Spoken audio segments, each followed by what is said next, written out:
تو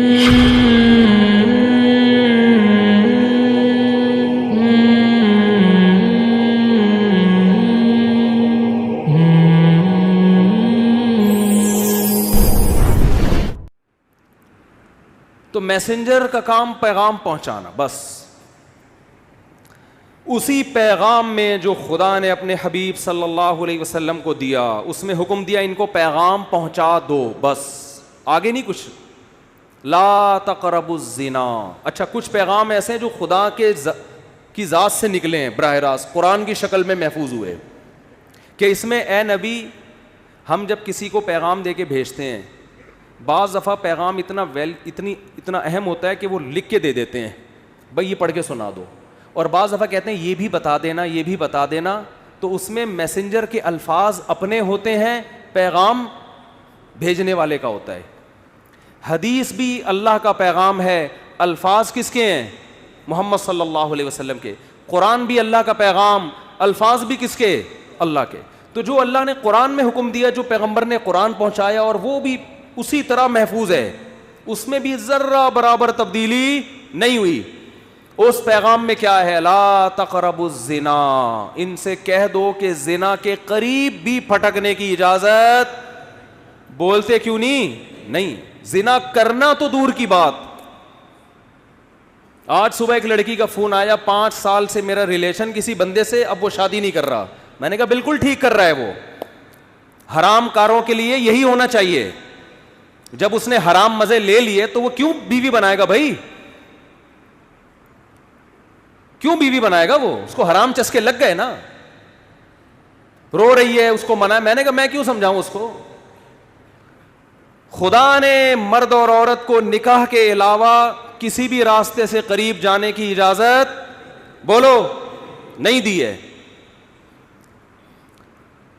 محمد صلی اللہ علیہ وسلم جو گاڈ کا پیغام لے کر آئے، دیکھو غیر مسلم زنا کر سکتا ہے، کرے وہ کہہ رہا ہے میں نہیں مانتا محمد صلی اللہ علیہ وسلم کو، اس پہ خدا خود ہی نمٹ لے گا قیامت کے دن. مسلمان کے پاس نبی کے حکم کے سامنے نو کا آپشن نہیں ہے. محمد صلی اللہ علیہ وسلم جو پیغام لے کر آئے گاڈ کی طرف سے، اس میں یہ تھا کہ تمہیں 5 ٹائم اللہ کے گھر میں جمع ہو کے میری عبادت کرنی ہے، اور عبادت کا طریقہ بھی بتا دیا. اس میں فجر کی نماز بھی، ظہر کی نماز بھی، عصر بھی، مغرب بھی اور عشاء بھی. آپ نماز کے لیے آ جائیں، آپ کی مرضی، نہ آئیں، کوئی مولانا صاحب پولیس لے کے آپ کے گھر نہیں پہنچیں گے. اس سے اس خوش فہمی میں نہ رہیں کہ نماز آپشنل ہے. نہ نہ نہ نہ نہ. اللہ نے محمد صلی اللہ علیہ وسلم کو اپنا سفیر بنایا، اور آپ کی نبوت پہ سینکڑوں دلائل قائم کر کے بتا دیے کہ تمہارے اوپر میری حجت تمام ہو چکی ہے، تم آؤ نہ آؤ تمہاری مرضی. کل قیامت کے دن جب میں انتقام لوں گا تو تم یہ نہیں کہہ سکو گے کہ اللہ معاذ اللہ نقل کفر، محمد صلی اللہ علیہ وسلم کی نبوت صحیح نہیں تھی، یا اللہ مجھے یقین نہیں تھا کہ محمد صلی اللہ علیہ وسلم نے 5 نمازوں کا حکم دیا بھی ہے کہ نہیں دیا. تو یہ حجت اللہ کی بندوں پہ تمام ہو چکی ہے. اللہ نے محمد صلی اللہ علیہ وسلم پر جو کلام نازل کر کے ہم تک پہنچایا، اور محمد صلی اللہ علیہ وسلم کے ذریعے جو بندوں کو اپنا میسج پہنچایا، اس میسج میں شراب لیگل ہے یا انلیگل ہے؟ بولو انلیگل. آپ کو شراب کے قریب جانے کی اجازت نہیں ہے.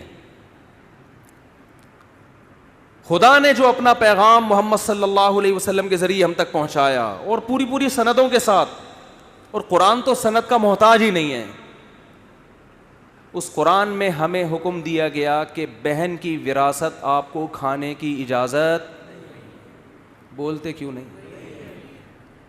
بعض گاؤں دیہاتوں میں بیان کرتا ہوں نا، لوگ بڑے خوش ہو رہے ہوتے ہیں، جہاں بہن کی وراثت کی بات ہے میں دیکھ رہا ہوتا ہوں لوگوں کے چہرے کی ہوائیاں اڑ گئی. ایک نعرہ آتا ہے ماشاءاللہ ماشاءاللہ، لگ رہا ہوتا ہے اس کے ابا بھی مرے ہی نہیں ہیں.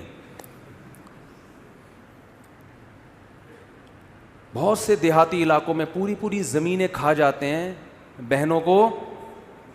بولو نہیں.